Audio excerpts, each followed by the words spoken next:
Amy Goodman of Democracy Now! Went on CNN and she busted them up over their Trump coverage and their lack of Bernie Sanders coverage. We've heard people on this show before in the summer and the fall say, actually, Trump should have gotten more coverage early in his campaign because he is such a dominant force. What do you say to that? I mean, I just say, look at what is happening today. Let's look at Super Tuesday 3. You had major coverage here at CNN, at MSNBC, at Fox, all the networks, of course, all through the night as the polls are closing. You see the concession speeches and the great victory speeches. You see Hillary Clinton, Ted Cruz, Kasich. You see Donald Trump. You're waiting here at CNN, MSNBC. They said he's going to hold a news conference. Of course, it didn't end up being one. Right. And that's it. Where was Bernie Sanders? Well, in fact, Bernie Sanders was in Phoenix, Arizona before thousands of people. And as the networks were waiting for Donald Trump and waiting and all the pundits are weighing in, they don't even say that Bernie Sanders is about to speak. This was the moment because that he was night. The biggest loser of the night? No, because they did not know that at the point. At that point, it looked like he could take Illinois and Missouri, and CNN was very good at stressing this. They said they didn't know. Hillary Clinton came in early, afraid maybe that she might lose her own state, Illinois. So everyone was waiting. This is when Wolf Blitzer, when Anderson Cooper was saying, we don't know. And he gives a speech, but they don't only, a few weeks ago it was holding on to Hillary Clinton's speech for an hour news conference of Donald Trump as he sold his steaks and his magazines and his water and everything else he had on the stand. This time, they didn't even record and show afterwards Bernie Sanders. He was completely absent. But it's not only the networks. The Washington Post, March 6th to 7th, they have 16 articles in a 24-hour period against Bernie Sanders. And the recent New York Times story, the New York Times, a positive story recently about Bernie Sanders, record. Candidates should get tough coverage. The coverage. No. There was a positive story. They did a positive story. And in a very stealth way, it was edited ultimately to be a negative story. The public editor wrote a column about it and everything. I think it's very important to understand the media manufactures consent.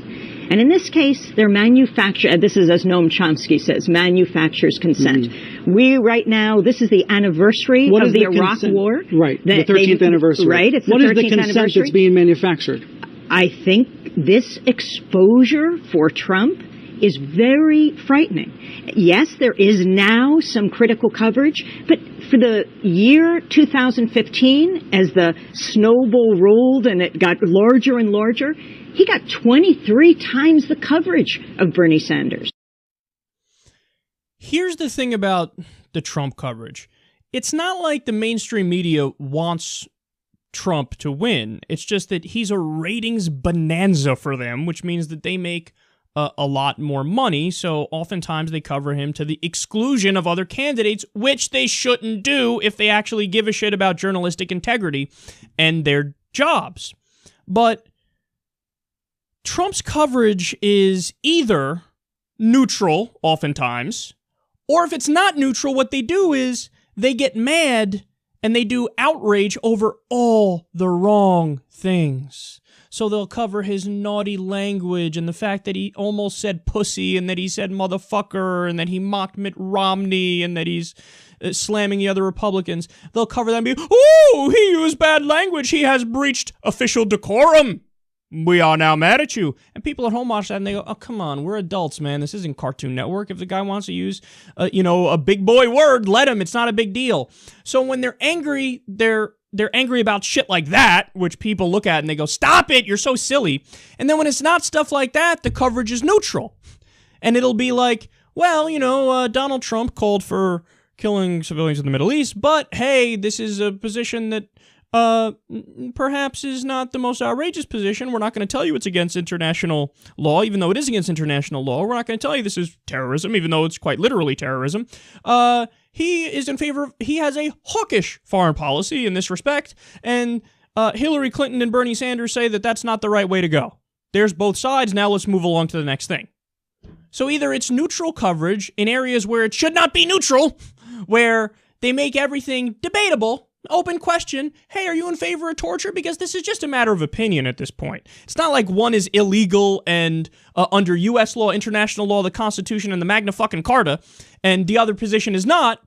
No, we're going to make it a debatable thing. So it's a matter of opinion. Do you prefer torture or no? It's like, hey, Big Mac or quarter pounder with cheese? Which is your position? Which one do you like more? No, but that's not how you should cover that. But they do cover it like that. So it's either fake neutrality is what they do, or faux outrage over PC bullshit. So their whole internal clock and meter on how to judge things is broken in the mainstream media. And as a result, Trump gets a tremendous amount of coverage, and then he rises in the polls, and then he wins elections, and then the media turns around and goes, I can't believe he's doing so well. Well, you're part of the reason why he's doing so well. So that's where we're at today. And they've allowed a climate where Trump, being a grotesque human being and an abhorrent warmonger, is now viewed in the eyes of many as he's just keeping it real. Just like with the Republican Party, how we said the neocons and a bunch of Senate Republicans, their position is in favor of torture. Their position is in favor of killing civilians overseas.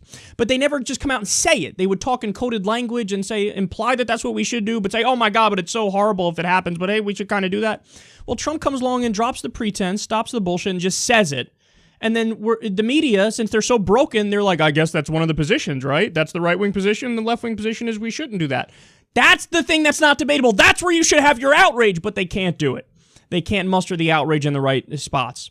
So the rise of Trump is attributable to a broken media that cares about neutrality over objectivity, and sensationalism and PC outrage when they are outraged over actual genuine outrage about wretched policy positions. And you need a media that's willing to just keep it real. But if you have somebody keeping it real about Trump, they would say, hey, man, this guy is a fascist. This guy's an authoritarian. This guy's not going to care about checks and balances. This guy's against the First Amendment of the Constitution, as he says all the time. I'm going to open up the libel laws and sue people who disagree with me and come after me. That would be a media keeping it real. But if the media does keep it real, then what happens? People on the right would turn around and scream liberal bias. And the media is also so afraid of being accused of having a liberal bias that's why they call it 50-50. That's why they say, hey, this is an open question. I'm giving you both sides here. Even though one of the sides is fucking insane, warmongering, bloodthirsty fascists. So, that's the position we're in right now. And Amy Goodman's 100% right. Could you imagine if we had a media climate where I've always said, why not grade it?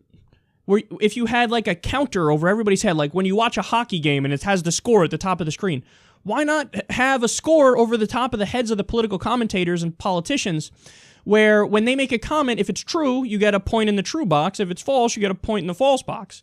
And then, so when you look at Donald Trump giving a speech and you have the scorekeeper over his head, it'll say, oh, wrong. So inaccurate points he made, 4,312. Accurate points he made, 302. It's like, oh, so this guy lies an overwhelming majority of the time. Got it. Now I know where this guy stands. And if that was the case, Bernie Sanders would have roughly 3 statements that are not true and 17,000 that are true. And people go, oh, this guy's honest. See, they're fact-checking. That's the media's job, is to fact-check those in power and give us data and information. They don't do that now. They give us faux neutrality. And if ever there's outrage, it's over PC bullshit and not outrage in areas where there should be outrage. So that's why the media sucks. This is one of the many reasons why Trump is on the rise. And also, this is why new media is coming up and starting to kick the ass of old media, because we actually do it better.